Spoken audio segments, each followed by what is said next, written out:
মোহতারাম হাজরিন, মনে কষ্ট নিয়েন না।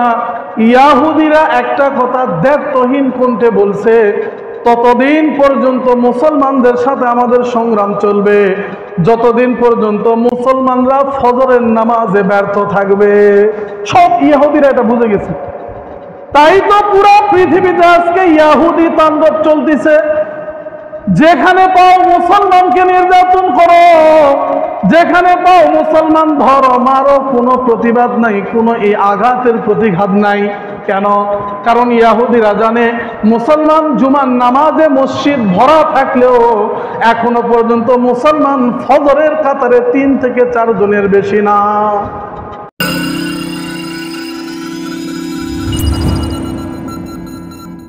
Riazul Islamic TV. আলহামদুলিল্লাহ আলহামদুলিল্লাহ নাহমাদুহু ওয়া নাস্তাঈনুহু ওয়া নাস্তাগফিরুহু ওয়া নু'মিনু বিহি ওয়া নাতাওয়াক্কালু আলাইহি ওয়া নাউযু বিল্লাহি মিন শুরুরি আনফুসিনা ওয়া মিন সাইয়্যাতি আ'মালিনা।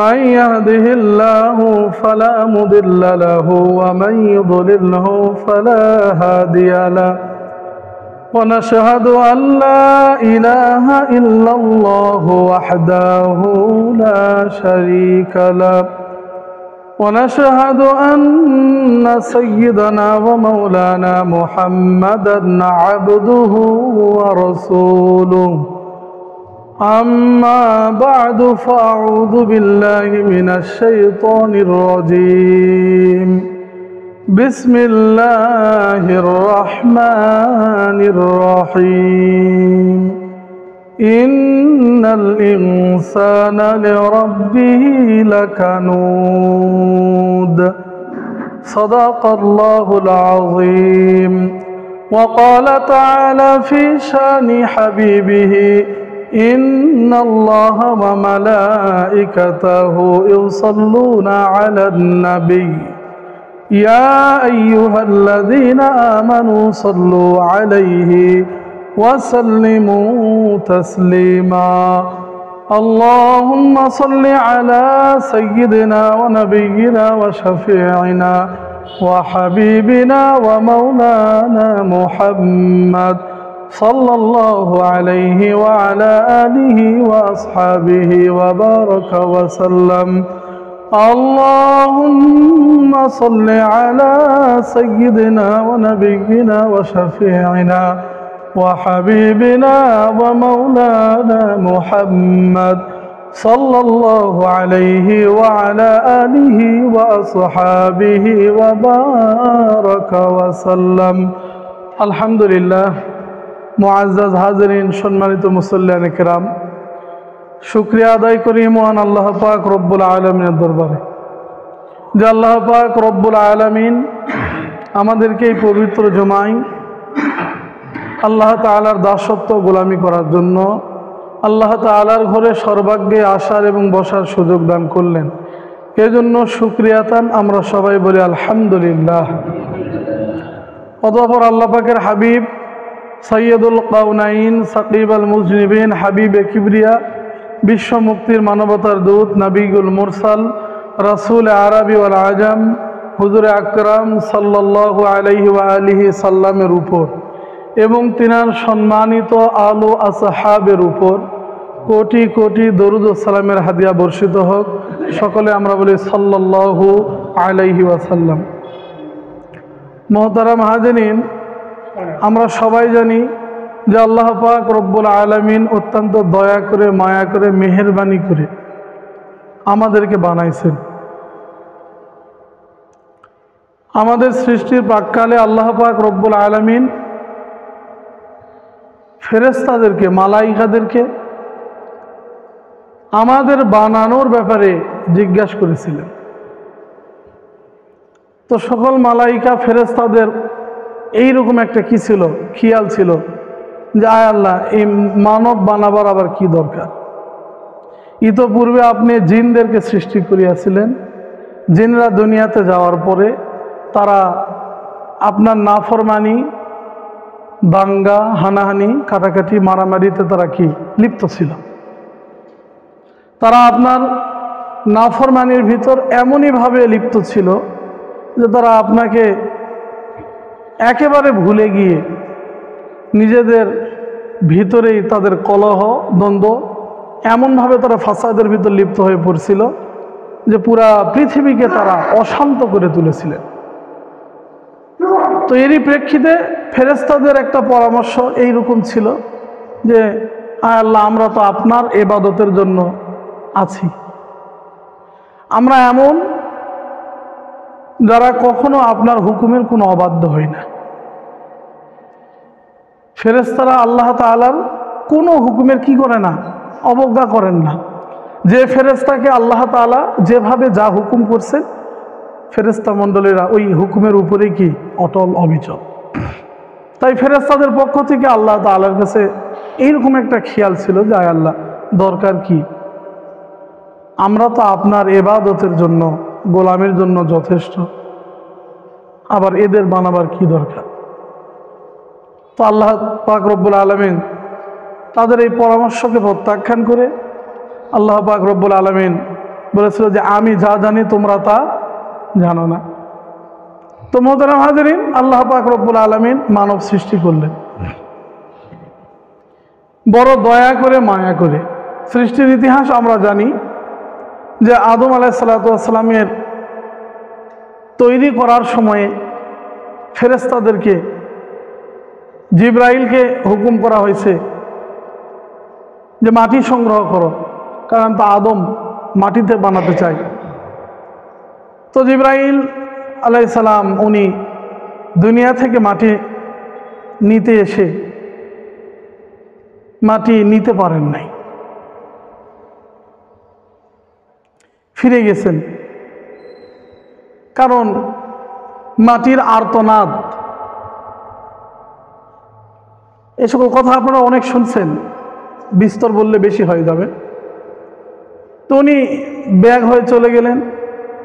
পরপর আল্লাহ তাআলার বড় বড় ফেরেশতারা আসলেন, সব ফেরেশতারা ব্যাগ হয়ে চলে গেলেন, মাটি সংগ্রহ করতে পারলেন না। আজরাইল আলাইহিস সালাতু ওয়াস সালাম সর্বশেষে কি আল্লাহর হুকুমে মাটি নিয়ে গেলেন। তো আল্লাহ তাআলার কাছে ফেরেশতারা জানতে চাইছিল যে আদম কেমন হবে। তো আল্লাহ পাক রব্বুল আলামিন আদমের একটা ছক লোহে মাহফুজে যেটা সংরক্ষিত আছে দেখায় দিলেন যে এভাবে তোমরা তৈরি করতে থাকো। গালা অবধি পুরা দেহটা তৈরি। আল্লাহ পাক রব্বুল আলামিন মাথার দিকে কি আটকায় দিলেন যে এটা আমি আল্লাহ তাআলা নিজে কি করব, সৃষ্টি করব। সুবহানাল্লাহ। আল্লাহ তাআলা এত দয়া, এত মায়া, তার কুদরতের হাতকে আপনার আমার পিতা মস্তক নির্মাণে কি করছেন, ব্যবহার করছেন। তো এই সকল কথার দ্বারা আসলে কি বোঝা যায় যে আল্লাহ রব্বুল আলামিন কোনো কিছু করার সময় যদি আল্লাহর মর্জিতে এটা আসে যে এটা হয়ে যায় সাথে সাথে ফায়াকুন। আল্লাহ যা চাই শুধু কোন শব্দ তার এরাদা, তার মর্জির ভিতরে আসার সাথে সাথে সেটা অটোমেটিক কি হয়ে যায়। অথচ রব্বুল আলামিন মানবকে বানায় নিয়ে আটকায় দিলেন মাথার অংশটাকে, চেহারাটাকে আল্লাহ তাআলা নিজে তার কুদরতের হাতের দ্বারা আহসানু তাকওয়িম, সুন্দর এক অবয়ব দ্বারা, যে অবয়ব, যে সৌন্দর্য লাবণ্যতা আল্লাহ তাআলা এই মানুষ ছাড়া আর কাউকে দেয় না। সুবহানাল্লাহ। তো আল্লাহ পাক রব্বুল আলামিন এত দয়া করে মায়া করে যে আদমকে বানাইলেন, এই আদমকে আল্লাহ খলিফা বানাইলেন, দুনিয়াতে পাঠাইলেন, নিযুক্ত করলেন, প্রতিনিধি বানাইলেন, দুনিয়াতে আল্লাহর আইন বাস্তবায়ন করলেন, দুনিয়া মানুষদেরকে মুক্তি দেওয়ার জন্য আল্লাহ পাক রব্বুল আলামিন তার বিধিবিধান পাঠাইলেন, নবী রাসূলদের উপর অবতরণ করলেন এবং নবী রাসূলদের মাধ্যমে দিন ভোলা, আল্লাহ ভোলা মানুষদেরকে দিনের প্রতি আসার জন্য আহ্বান জানাইলেন। মোহতারাম হাজির, এগুলো সব কিছু আমরা জানি, এরপরও কেন বলতেছি, কারণ আল্লাহ পাক রব্বুল আলামিন তার কালামুল্লাহ শরীফের এক জায়গাতে বলছে ইন্নাল ইনসানা লিরাব্বিহি লাকানুদ। একটা কঠিন কথা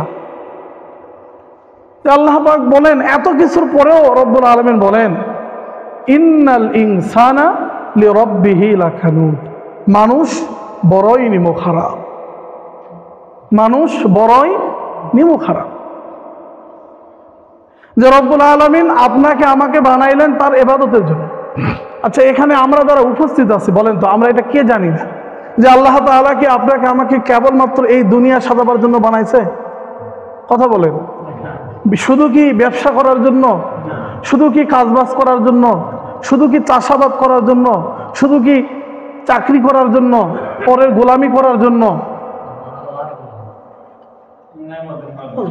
শুধু কি আপনার আমার এই গৃহস্থ ধর্ম, কেমনে আমি ভালো পিতা হব, কেমনে ভালো কি গার্জিয়ান হব, কেমনে আমি আদর্শ পরিবার পরিচালনা করব, এরই জন্য কি আল্লাহ আপনাকে আমাকে বানাইছে? হ্যাঁ, আল্লাহ কেন বানাইছে বলেন? যদি এইটাই হতো তো ফেরেশতারা তো তখনই বিরোধ করেছিল যে আদমকে তো বানাবার দরকার পড়ে না, আল্লাহ আমরা তো আপনার ইবাদতের জন্য কি যথেষ্ট। তো আল্লাহ পাক রব্বুল আলামিন সেদিন ফেরেশতা সমস্ত মালাইকাদের কথাগুলাকে প্রত্যাখ্যান করে আল্লাহ তাআলা আদম বানাইলেন, মানুষ বানাইলেন, বড় দয়া করলেন, মায়া করলেন, রহম করলেন, করুণা দিলেন, সব কিছু মানুষের উপর দিয়ে দিলেন। আল্লাহ পাক রব্বুল আলামিন তো বলেন পুরা পৃথিবীকে আমি সাজাইছি এই মানুষের কল্যাণের জন্য। বলেন সুবহানাল্লাহ। গাছ বলো, মাছ বলো, তরুলতা বলো, সাগর নদী পাহাড় যা কিছু বলো, সব কিছুকে আল্লাহ তাআলা সাজায় রাখছে এই মানুষের কল্যাণের জন্য। আকাশ থেকে বাড়ি বর্ষণ করে বৃষ্টি নামে আল্লাহ তাআলা মানুষের জন্য। জমিনের নিচ থেকে আল্লাহ তাআলা পানি উত্তোলন করেন, এটাও মানুষের জন্য।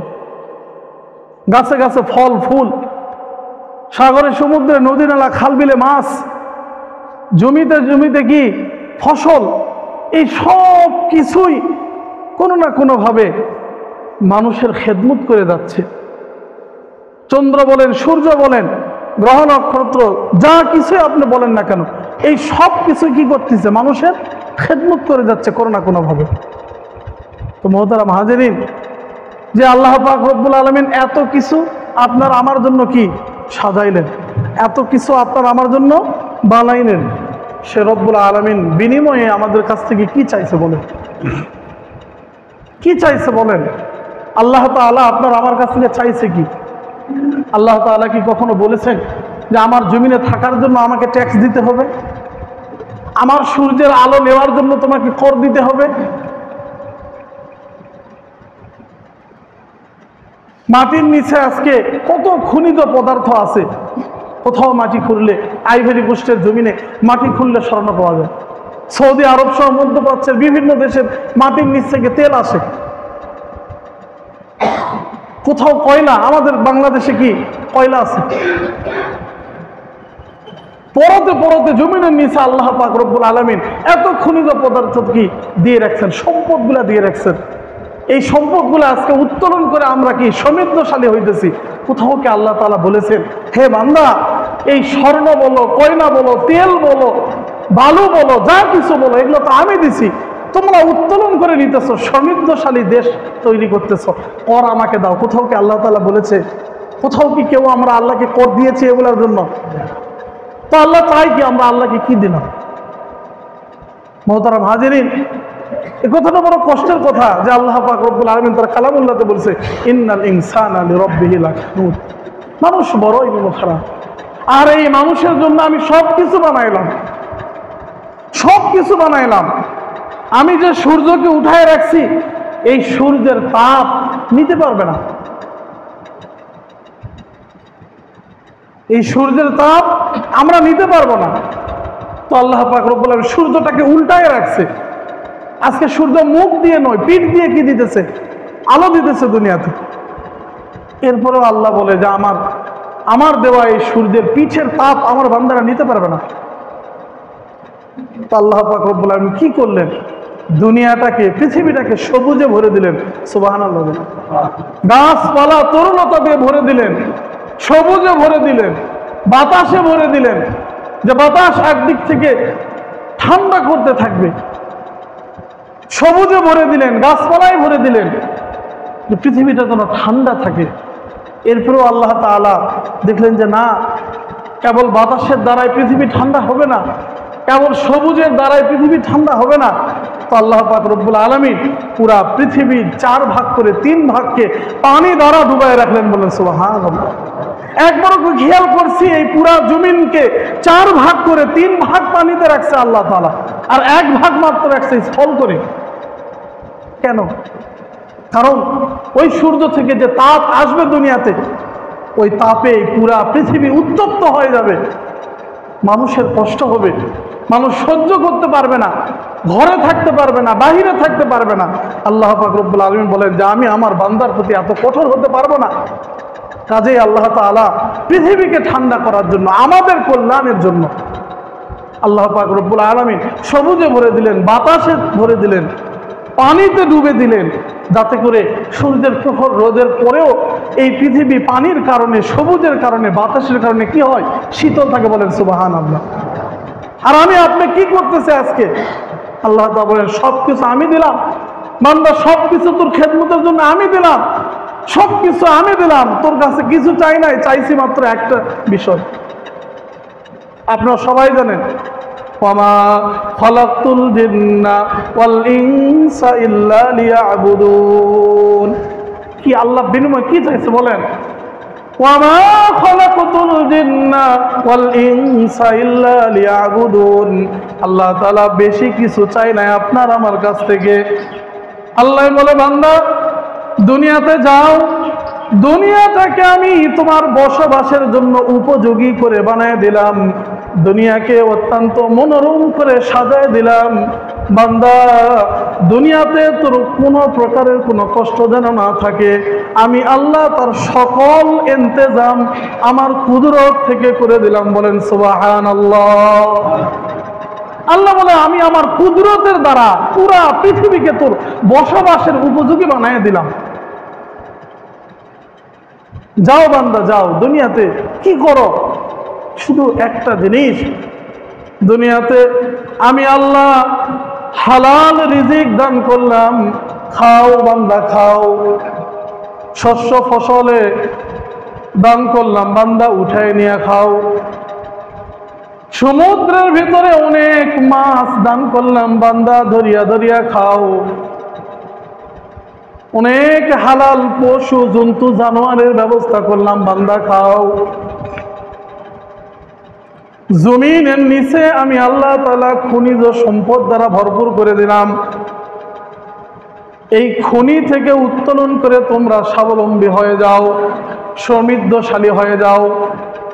আল্লাহ তাআলা বলেন বান্দা আমি তোমাদের কল্যাণের জন্য পুরা পৃথিবীটাকে সুন্দর করে সাজায় রাখলাম, শুধু একটা কাজ তোমরা করবা, আমার দেওয়া হালাল রিজিক ভক্ষণ করবে, আর আমি আল্লাহ আমার দাসত্ব স্বীকার করবে।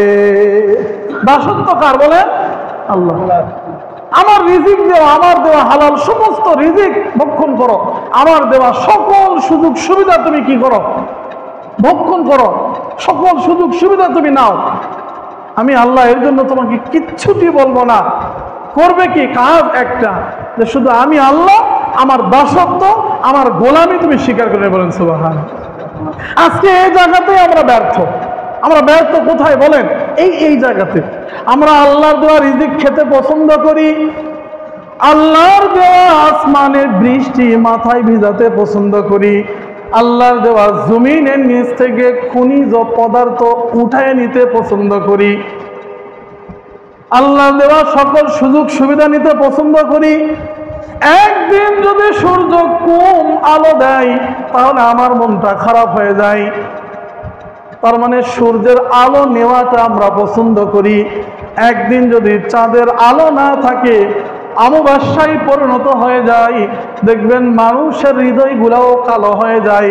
বলে অন্ধকারের রাত ভালো লাগে না, চাঁদের মিট মিট মিট মিট মৃদু আলো থাকবে, রাতটা ভালো লাগবে। তার মানে বোঝা গেল আল্লাহর দেওয়া নির্মল চাঁদের আলোকেও আমরা পছন্দ করি। মোহতারাম হাজরিন, জমিনের নিচ থেকে খনিজ পদার্থ উঠাইতে আমরা কেউ কখনো ভুল করি নাই, এইভাবে আল্লাহর দেওয়া সকল সুযোগ সুবিধা নিতে পছন্দ করি। এক কথায় আল্লাহর দেওয়া রিজিক ভক্ষণ করতে ভালোবাসি।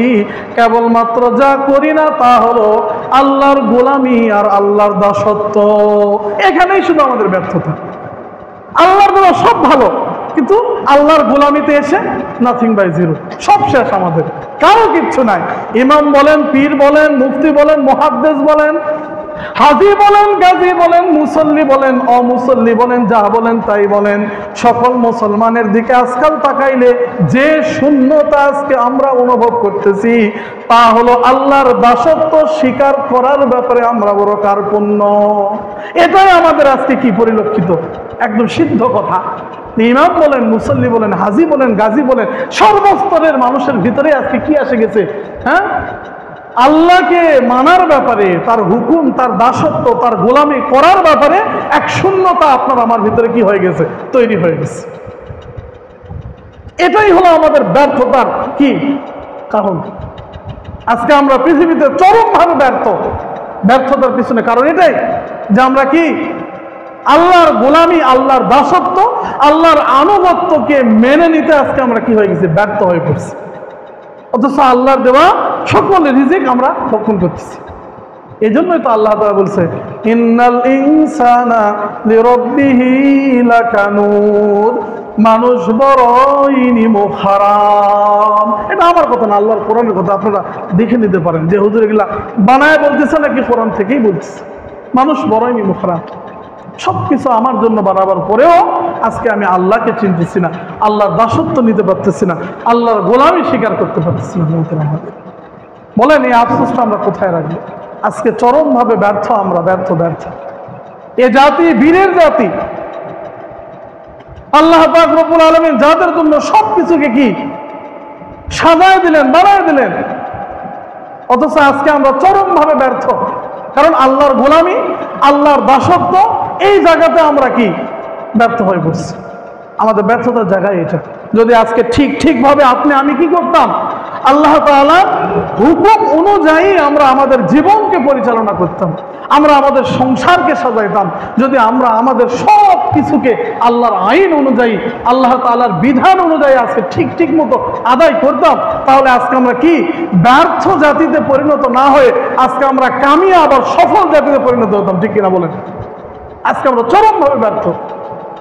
আজান হয়, নামাজে মসজিদে মুসল্লি নাই, কোন মতে জুমার নামাজে কিছু মুসল্লি পাওয়া যায়, মসজিদ গুলা একটু ভরা থাকে, কিন্তু ফজরের নামাজের হালত কি? মোহতারাম হাজরিন, মনে কষ্ট নিয়েন না। ইয়াহুদিরা একটা কথা দ্ব্যর্থহীন কণ্ঠে বলছে, ততদিন পর্যন্ত মুসলমানদের সাথে আমাদের সংগ্রাম চলবে যতদিন পর্যন্ত মুসলমানরা ফজরের নামাজে ব্যর্থ থাকবে। সব ইহুদিরা এটা বুঝে গেছে। তাই তো পুরো পৃথিবীতে আজকে ইহুদি তাণ্ডব চলতেছে। যেখানে পাও মুসলমানকে নির্যাতন করো, যেখানে পাও মুসলমান ধরো, মারো, কোনো প্রতিবাদ নাই, কোনো এই আঘাতের প্রতিঘাত নাই। কেন? কারণ ইহুদিরা জানে মুসলমান জুমার নামাজে মসজিদ ভরা থাকলেও এখনো পর্যন্ত মুসলমান ফজরের কাতারে 3 থেকে 4 জনের বেশি না। কি কথা ঠিক না? হ্যাঁ, কথা বলেন না কেন? হ্যাঁ, এটা ইহুদিরা বুঝে গেছে। আজকে পুরা পৃথিবীতে যখন চরমভাবে আমরা ব্যর্থ হয়ে পড়ছি, আমাদের মুসলমানিত্ব নিয়ে যখন আমরা মুখ থুবড়ে পড়ে গেছি, এখন আমাদেরকে ইহুদি, খ্রিস্টান, অন্যান্য জাতিরা যারা আছে, এখন আমাদেরকে 2 পায়ে হাতে যখন লাথাইতেছে, আমাদের কি চুবানি খাওয়াইতেছে, নাকানি চুবানি খাওয়াইতেছে, ঘাট ধরে টানতেছে, মুখ বন্ধ করে দিতেছে, হাত ধরে টানতেছে, পা ধরে আশ্রয় দিতেছে। আজকে আমাদের কোনো ঘাত প্রতিঘাত নাই। কেন? কারণ ইহুদিরা জানে যে মুসলমান আজ জুমার নামাজে মসজিদ ভরা থাকলেও তারা ফজরের নামাজে 3 থেকে 4 জন। এজন্য এক ইহুদি ফিলিস্তিন এবং ওই গাজাবাসী ফিলিস্তিন আর ইসরায়েলের মধ্যকার এক বিষয় নিয়ে একজন মুসলমান দার্শনিক, উনি ইহুদিদের একজন বড় মাপের পাদ্রীকে, বড় আলেমকে তাদের জিজ্ঞাসা করছিল যে, আচ্ছা আপনারা যে নির্বিচারে মুসলমানদের উপর এভাবে কি করেন, আঘাত করেন, অথচ পুরা পৃথিবীতে মুসলমানের সংখ্যাও তো কম না, কথা ঠিক না? তো আপনারা ইসরায়েল ছোট একটা রাষ্ট্র, সেখান থেকে আপনারা মুসলমানদের উপরে এই যে নির্মম অবিচার, নির্বিচারে গণহত্যা, মানুষ মেরে সবকিছু তছনছ করে শেষ করতেছেন। আচ্ছা, আপনাদের এটার কারণ কি? আপনাদের কি ভয় হয় না যে আজকে 54টা মুসলিম রাষ্ট্র যদি এক হয়ে যায় তো কি হবে? ইয়াহুদি এই মুসলিম দার্শনিককে বলছিল যে আমরা জানি যে কখন মুসলমানদের সাথে লড়তে হবে। বিষয়টা খুব ইন্টারেস্টিং। তো দার্শনিক বলে যে এটা কি বললেন, কেমনে? বলে হ্যাঁ আমরা জানি। বলে কি জানেন? বলে আমরা ততদিন পর্যন্ত মুসলমানদের সঙ্গে লড়ব, দেখব যে যেদিন মুসলমানদের জুমার নামাজের আর মুসলমানদের ফজরের নামাজের সংখ্যাটা এক হবে, আমরা ওদিন থেকে মুসলমানদের সঙ্গে যুদ্ধ বিগ্রহ সরাসরি করা কি দিব, ছেড়ে দিব। আল্লাহু আকবার বলেন। যেদিন কি মুসলমানদের জুমার নামাজের সংখ্যা আর মুসলমানদের ফজরের জামাতের সংখ্যা কি হবে, এক হবে, ওদিন থেকে আমরা মুসলমানদের সঙ্গে আর লড়বো না। কারণ ওই ইয়াহুদি বুঝে গেছে যে মুসলমানদের পাওয়ার, তাদের শক্তি কোথায়, আল্লাহ থেকে আসে, আর এটা সঞ্চিত হয় নামাজের মাধ্যমে। বলেন সুবহানাল্লাহ। আল্লাহর গোলামি করার মাধ্যমে, আল্লাহর দাসত্ব করার মাধ্যমে, আল্লাহর আইন বিধি নিষেধকে মানার মাধ্যমে মুসলমানদের ভিতর পাওয়ার আর ক্ষমতা তৈরি হয়। আজ মুসলমান যখন আল্লাহর দাসত্ব ছেড়ে দিয়েছে, আজ মুসলমান যখন আল্লাহর কি হুকুমকে ছেড়ে দিয়েছে, বিধায় মুসলমানদের জুমার নামাজের সংখ্যাটা বেশি হলেও তাদের ফজরের নামাজের সংখ্যা 3 থেকে 4 জন হওয়ার কারণে আজকে মুসলমান আছে, ঈমান নাই। ঠিক কিনা বলে? মুসলমান আছে কিন্তু কি নাই, ঈমান নাই। আজকে ঈমানের পাওয়ার, শক্তিটা আজকে আমরা হারায় ফেলছি মুহতারাম হাজিরিন। এজন্য আল্লাহ তাআলা বলেন যে ইন্নাল ইনসানা লিরাব্বিহি লাকানুদ, মানুষ বড়ই নিমুখারাম, যে মানুষের জন্য আমি সবকিছু দিলাম, সবকিছু দিলাম, সবকিছু দিলাম, সবকিছু দিলাম, সবকিছু পাওয়ার পরেও একটা মাত্র জিনিস আমি চাইছি যে আমার আনুগত্য, আমার হুকুম, আমার আদেশ নিষেধকে মান্য করে আমার গোলামি করবে, আর এই মানুষরা আমার গোলামিতে ব্যর্থ। এই জন্যই আল্লাহ তাআলা বলছে ইন্নাল ইনসানা লিরাব্বিহি লাকানুদ। কাজে মুহতারাম হাজিরিন, আসেন আমাদের জুমার সালাতের মুসল্লিদের সংখ্যা আর ফজরের নামাজের মুসল্লির সংখ্যা আজকে এক করার সময় এসে গেছে। আজকে আমাদের জুমার সালাতের জামাতের কি কাতারের সংখ্যা আর ফজরের সালাতের কি কাতারের সংখ্যা এক করার কি আসে গেছে, সময় আসে গেছে। আজও যদি আপনি আমি ফজরের নামাজের আর জুমার সালাতের সংখ্যাটাকে এক করতে না পারি, তাহলে মুসলমান এটা আফসোসের কথা, কষ্ট লাগে এটা বলতে। এক সময় এমন আসে যাবে যে ইসলাম আর মুসলমান নাম উচ্চারণ করতে আমাদের ভয় হবে, মুসলমান বলতে আমাদের ভয় হবে, মুসলমান বলতে আমাদের কি হবে, ভয় হবে। কাজে আসেন আমরা আল্লাহ তাআলার গোলামিকে, আল্লাহর দাসত্বকে কবুল করে নেই, আর জুমার সালাতের কি সংখ্যা আর ফজরের সংখ্যাটাকে কি দেই, বাড়ায় দেই। আল্লাহ পাক রব্বুল আলামিন ঈমানের শক্তিতে, ঈমানের পাওয়ারে আমাদের বলিয়ান হওয়ার তৌফিক দান করুক, এবং আল্লাহ তাআলা আমাদেরকে খাঁটি মুখলেস ঈমানদার মুমিন মুসলমান হিসাবে কবুল করে নেক, এবং আল্লাহ তাআলা আমাদেরকে চূড়ান্ত সফলতা দান করুক। সকলে বলে আল্লাহুম্মা আমিন। ওয়া আখির দাওয়ানা আনিল হামদুলিল্লাহি রাব্বিল আলামিন ওয়া মা আলাইনা ইল্লাল বালাগ। আসসালামু আলাইকুম ওয়া রাহমাতুল্লাহ।